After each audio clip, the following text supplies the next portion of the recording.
Good evening, good afternoon. Welcome to Women in Ministry TV. I'm your host today, Mary Beal, and I want to just take a moment to pray and just thank God for another day, for another opportunity to come and share with you some information on the family. Today, my topic is today's perspective on family. And I want to pull that presentation up. So if you just bear with me a minute and I'll pull that presentation up.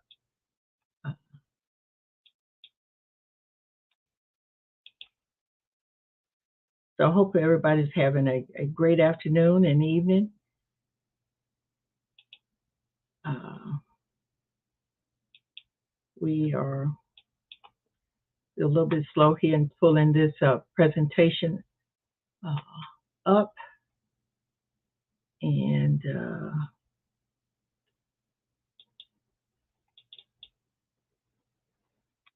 so it should be coming up shortly.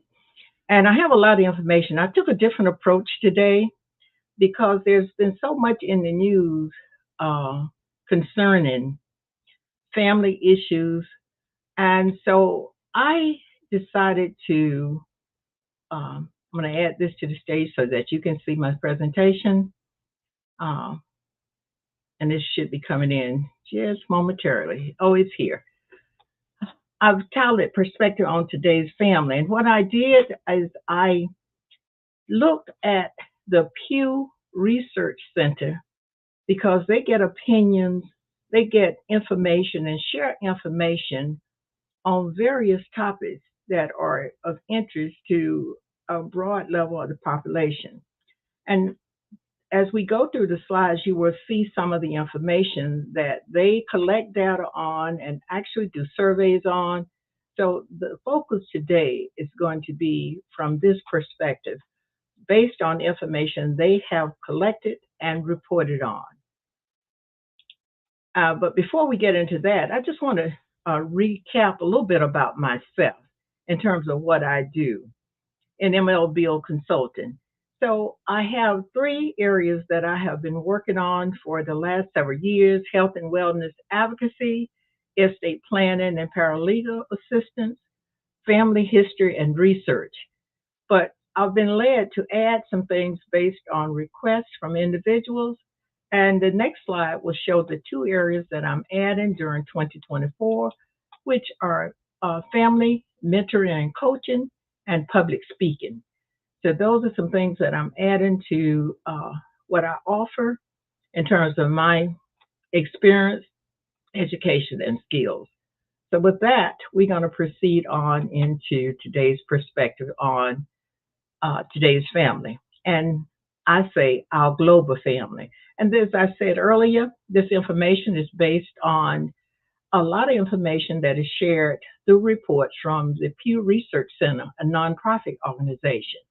It is an American think tank. It provides global information on various issues, social issues, public opinion, and demographics. And that's what I will be sharing with you today.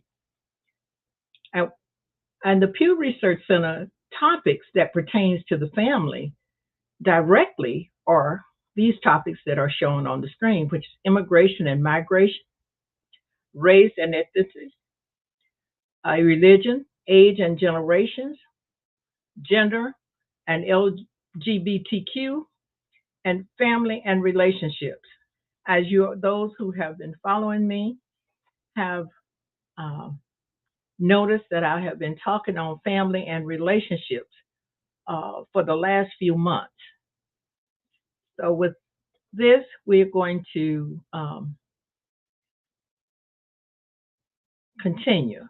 Immigration, y'all heard that being in the news a lot. So I'm going to take a little bit of time on this. And we have talked about immigration and migration as one of the reasons why there is separation and disconnects within family units. Migration is another area because people have moved to different areas and looking for work or looking for a better way of life. and some to escape a harsh way of life in terms of violence, uh, political persecution, etc. Race and ethnicity is another area that we said has, we didn't talk a lot about this, and we're going to talk about this more in a future session because it can become very difficult to talk about race and ethnicity in this country because of the history, but we have to go beyond that. So we have to take some time to peel back the onion in this particular area. Again, religion. Religion is another area where we oftentimes get in heated debates, but they should not be something to be debated. Is something to understand and appreciate others' views. Age and generation is an area where we say there are generation gaps, and you hear often people talk about the successive generation, but I'm going to speak about that more in details on another uh, broadcast. Gender and LGBTQ is another area that has been in the news in recent months and years, and we're going to talk about that, but not today. We're just giving you an overview, and we will show how all of these affect this report, but in the detailed analysis of these, we're not going to be doing that today.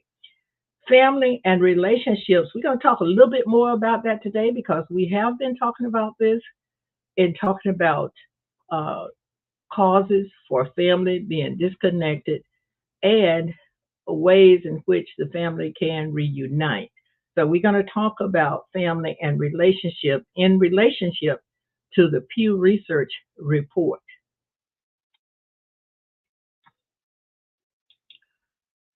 The modern American family, according to the Pew Research Center, it says the American family has undergone significant changes in recent decades. We have also noted that. He just restated what a lot of us have experienced. There's no longer one dominant family form, and we're going to talk about the various forms of families that we see in our society today. And then he says Americans are experiencing family life in increasing diverse ways. And we're going to talk a little bit more about that because we're going to look at each one of them in connection with this report. Some of the key trends in marriage and family lives. This may surprise some people, but you may have not seen it with statistics as we have here. But in the 1970s, said 67% of Americans ages 25 to 49 were living with their spouse and one or more children under the age of 18. That was in 1970. Then it said over the past 5 decades, that share has dropped to 37%. And there are some reasons which we will be disclosing. And so there has been an increase in other types of family living arrangements in recent years. And it says a recent survey of the public shows um, some has accepted some of the family types more than others. So, as I said, as we go on, family types. Here are the family types that were listed in the Pew Center's report: married with kids, cohabitating with kids, unpartnered with kids, in other words, single, married, no kids, cohabitating with no kids, and other family members. And the percentage was married with kids has changed substantially, and that will be shared. Cohabitating with kids, unpartnered with kids, in other words, as I said earlier, not married, or sometimes it's just people getting together for economic reasons, sometimes for other reasons. And marriage, that is, a lot of married couples have decided not to have kids. So the trends in marriage is another area that the Pew Center addressed in detail. Says trends in marriage and fertility, along with shifting social norms and important legal changes, have reshaped the American family. Well, it has made it available so that the family could be reshaped, or people have chose to do that. It says the survey showed no consensus about marriage. It said the majority of those surveys say fewer people are marrying these days. More couples are living together without being married. The baseline support for a variety of family arrangements address that. The public still favors some types of family over others. In other words, there are certain types of families that society has changed. In other words, when we talked about the LGBTQ, some people think that they should not be raising kids. There are different opinions, and this is just a report by the Pew. These are not my views nor the women in ministry. I just want to share what is there in the public domain concerning this topic. As a few Americans say marriage and parenthood are central to living a fulfilling life. Um, I have my own opinion on that, which we're not going to be sharing today, but you can reach me later and I'll share them with you. And then here are the survey topics from the Pew survey: the future of the family, views on different family types, views of divorce and open marriage, family responsibility, and what makes a fulfilling life. Now, of course, we would not be able to cover all of these topics today, but I want to share with you the future of our family. I'm going to talk on that because uh, late last year, I had an opportunity to appear on a podcast with um, Queen Esther, and she has a podcast called The Future of Our Family. And that was quite interesting. I'll share a little bit from that. If I can pull in a short video from that podcast, I will do that, but I'm not going to promise you because of time and also because of techno- technology backup today. I don't have that. And then the view of different family types, I just listed several of them. Uh, I was the first type. I was a family that grew up with a two-parent household all of my life. So, but I am 77 years old, so I'm after the 1970 guidelines that was used earlier.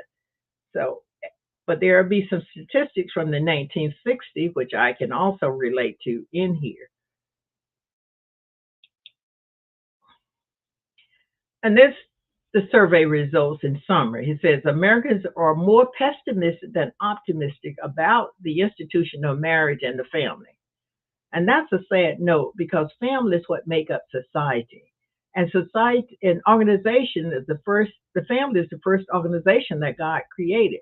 So that's kind of sad right there in terms of the pessimism about marriage and the family. It's a little discouraging, but we can work on that. We can always improve because it says that we can do all things through Jesus Christ who strengthens us. So if we get involved and be intentional about it, we can change or help make an impact rather on that particular outcome. This is overall 40% say they are very or somewhat pessimistic, while 25% or more are very somewhat optimistic. Well, why is that? There are a number of reasons, and the Pew report talked about some of those in detail. And it says about 3 in 10, 29% says they are neither optimistic or pessimistic. So they are in the middle of the road, so they will not make a decision. And the Bible has a scripture that basically correlates with this, you know, and says that a double-minded person, and I'm not going to go into that, but there is where they can't make up their mind whether they are optimistic or pessimistic. It's kind of sad in terms of from a societal standpoint. And it says that the majority say they are pessimistic about the country's moral, and standards and the education system. And then again, as I said, we have an opportunity to make a positive impact. And we must do that in order to survive as a democracy and as a nation. So we have to intentionally work on that.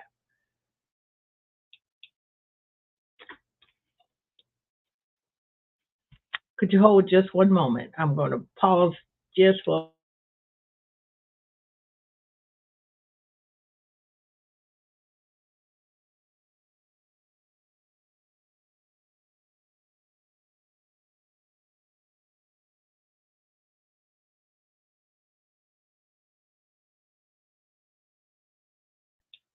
Okay, I apologize. I want to go into the statistics. Um, this is one of the reports that from the Pew organization, the study they did in 2023, and it talks about a breakdown on the survey about pessimistic and optimistic, and the ones that are neither. And it says all adults that they surveyed, 40% were pessimistic, 25% were optimistic, and 29% was neither pessimistic nor optimistic. And then it goes on and they're breaking it down by race or ethnic group. Whites were 43% pessimistic, optimistic, they were 25, and for neither um, neither optimistic or pessimistic was 29. Where blacks were 30% pessimistic, 29% optimistic, and 29% neither optimistic nor pessimistic. Hispanic, 34% were pessimistic, 29% were optimistic, and 31% was neither pessimistic nor optimistic. Asian, and they put a footnote on Asian because those that spoke English is what the survey said. And that is 40% were pessimistic, um, 28% were optimistic, and 30% was neither pessimistic nor optimistic. And then they broke it down to ages. And this what was concerning to me. The ages 18 to 29, 32% were pessimistic, 23% were optimistic, and 37% were neither optimistic nor pessimistic. That's kind of high because usually that age group, you know, um, I guess not. It varies, I guess, but for some reason that one stood out to me. And then the age group 30 to 49, 38% were pessimistic, 25% were optimistic, and 32% were neither pessimistic or optimistic. In the age group 50 to 64, it increased. 41% were pessimistic, and 28% were optimistic, with 25% neither pessimistic or nor optimistic. And then the age group 65 plus, which I fall in, 48% were pessimistic, 28% were optimistic, and 23% were neither optimistic nor pessimistic. And then it goes on um, between the Republican leaning and the Democrats. And it says the Republicans were 56% pessimistic and 20% optimistic and 21% neither optimistic nor pessimistic. And the Democrats were 25% pessimistic 32% optimistic, and 36% neither optimistic nor pessimistic. This was very interesting to me, and I want to spend some more time on this because we need to change this type of views in terms of our view on the institution of marriage and the family. If we want to see change in our society, we are going to have to work to improve these views, and it has to be intentional. And I see ministry and faith-based organization and nonprofit organization playing a key role in building our citizens in the area of being optimistic about the future. Now, here they broke out the future of the family and says many Americans are pessimistic about the future of the family, saying or thinking about the future of our country in general. They feel about the institution of marriage and the family. 25% was optimistic, 40% was pessimistic, and 29% was neither pessimistic nor optimistic. So we see we have a lot of work to do. And as we move in this area, I have ideas, and I'm sure the Pew Center have ideas as well as others. But we need to come together with a united front to change this attitude, these opinions about the status and the future of our families. And it's going to take work. It's going to take dedication. It's going to take collaboration. It's going to take a whole lot to change these statistics around.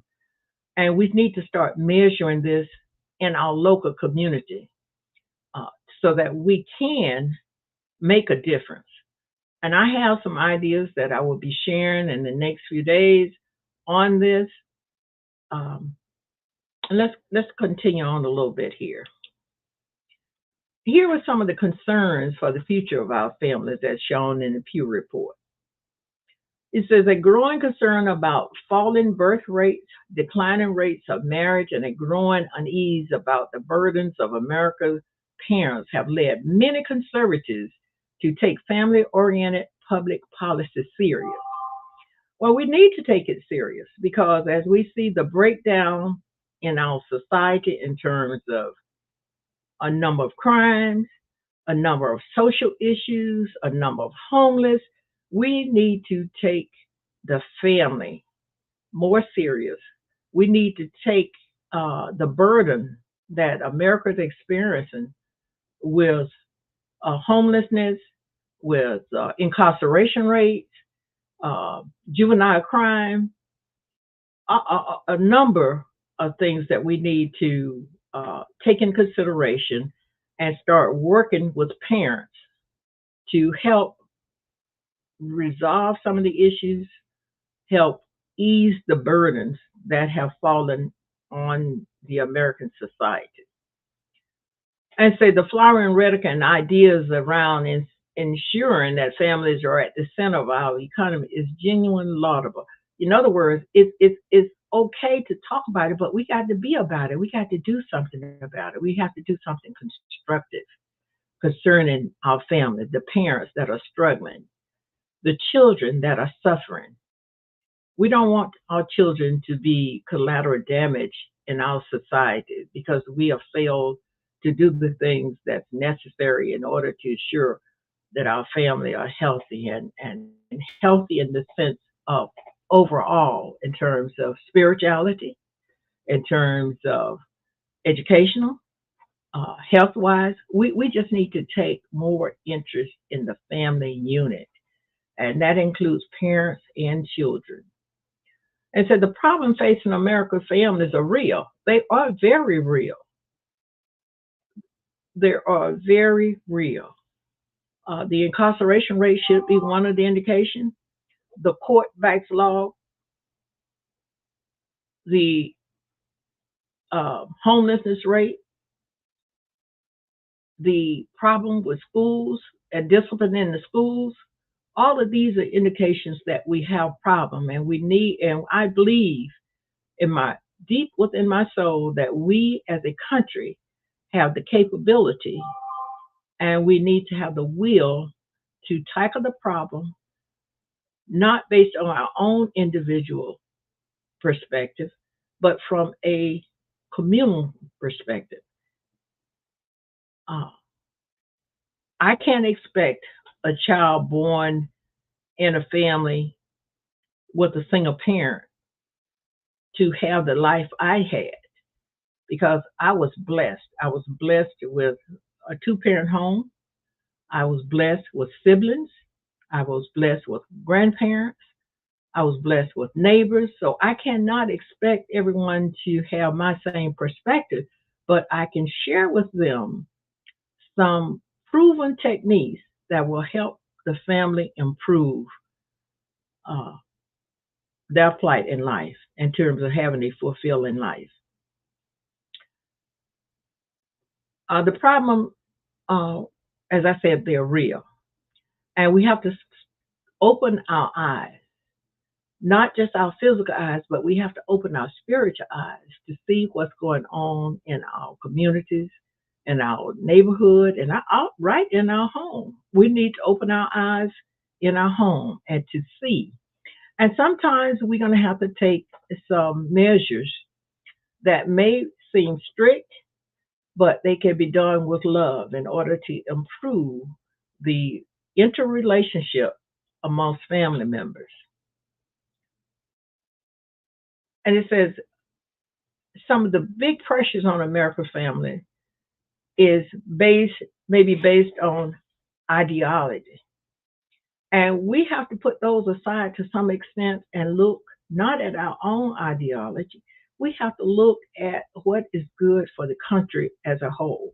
It is not good for the family. It's not good for the neighborhood. It's not good for the city or town where there is rampant crime, where there's rampant homelessness, where there is um,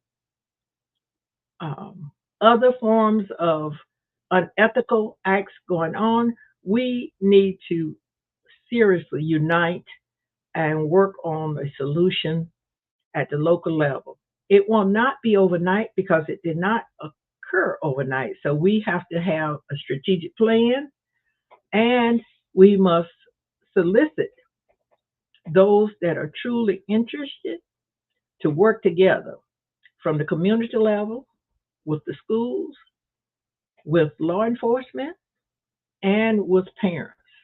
So we have to develop a mechanism to address that.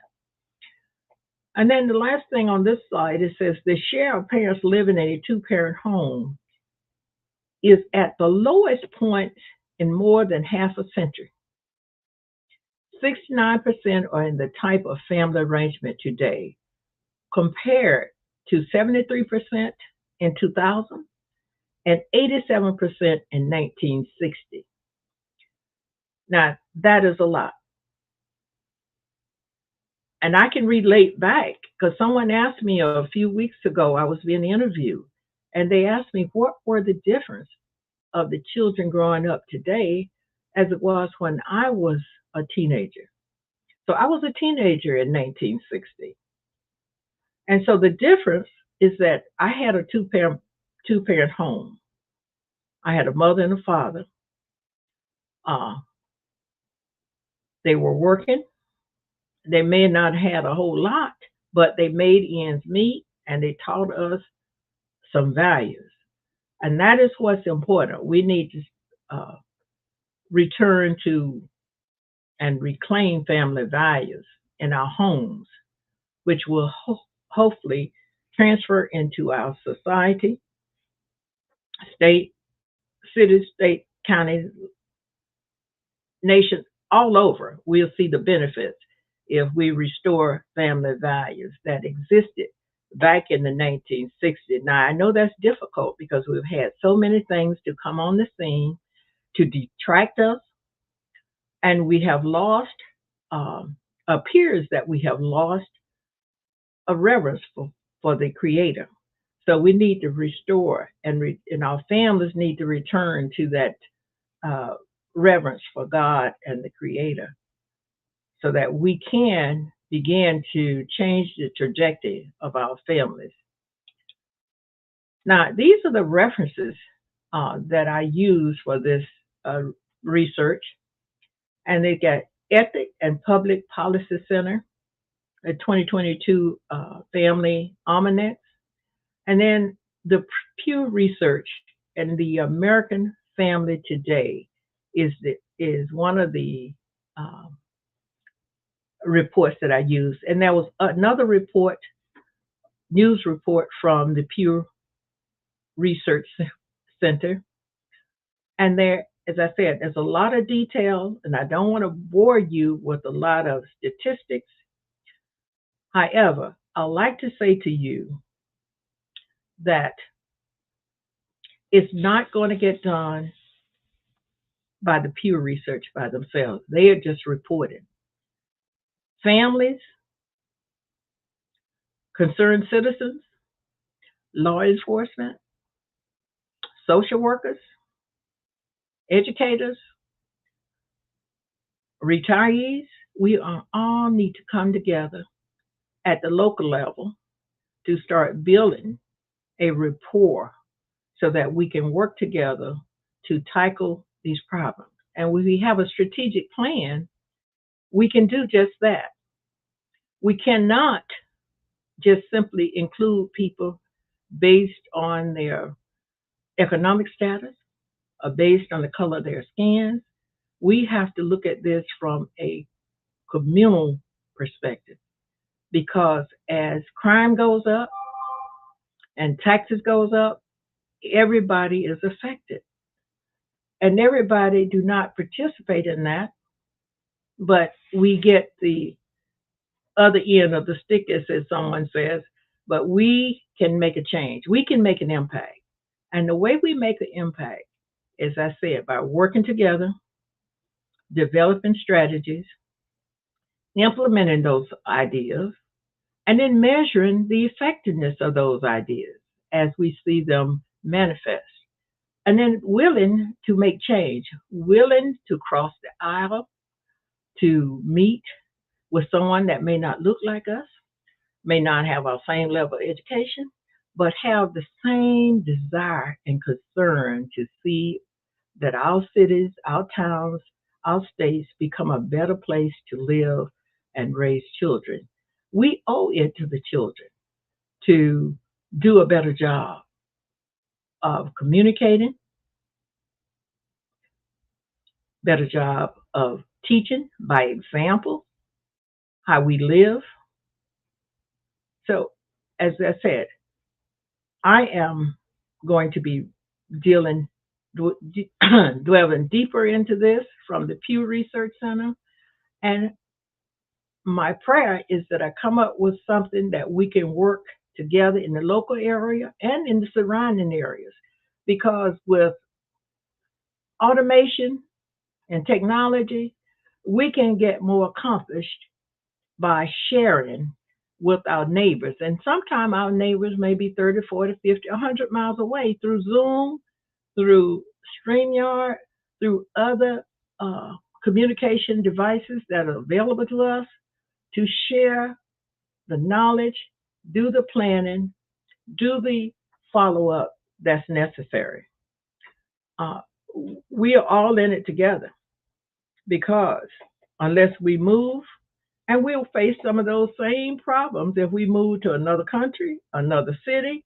The problems don't go away by themselves. We have to take uh, positive and sometimes aggressive action with love to accomplish some of the objectives that we have identified that's needed in our society.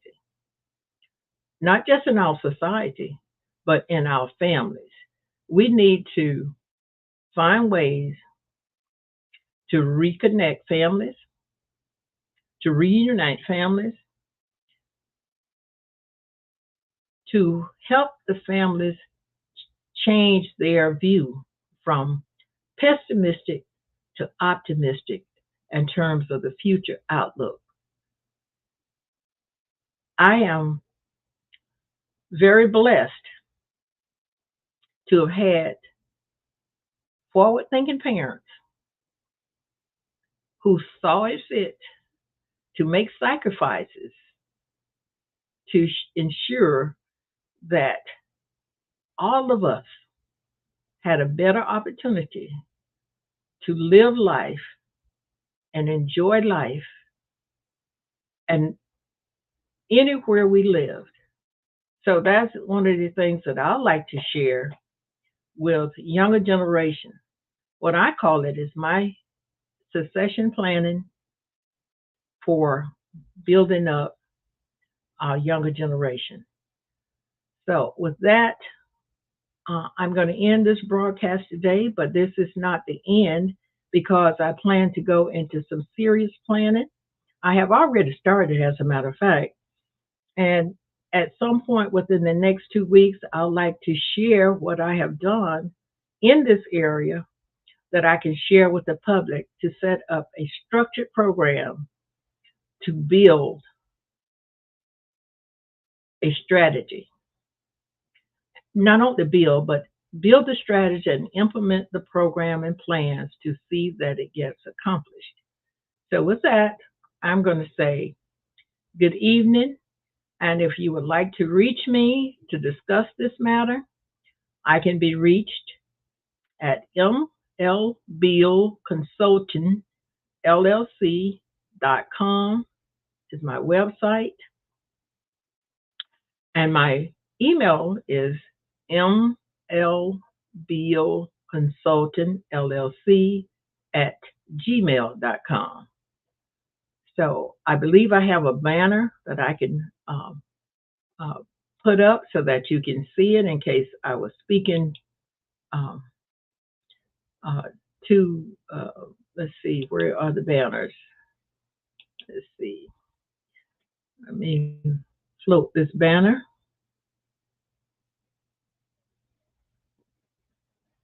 Oh, there's one. There's, oh, that's an email there. mlbeal.mb@gmail.com is where you can reach me. And if you want to bless me, you can send it to mlbeal, $MLBeal. And if you want to bless the Women in Ministry TV, it's $WIMTV. You can bless the Women in Ministry or by donating to WIMTV, $WIMTV. And thank you and have a good evening.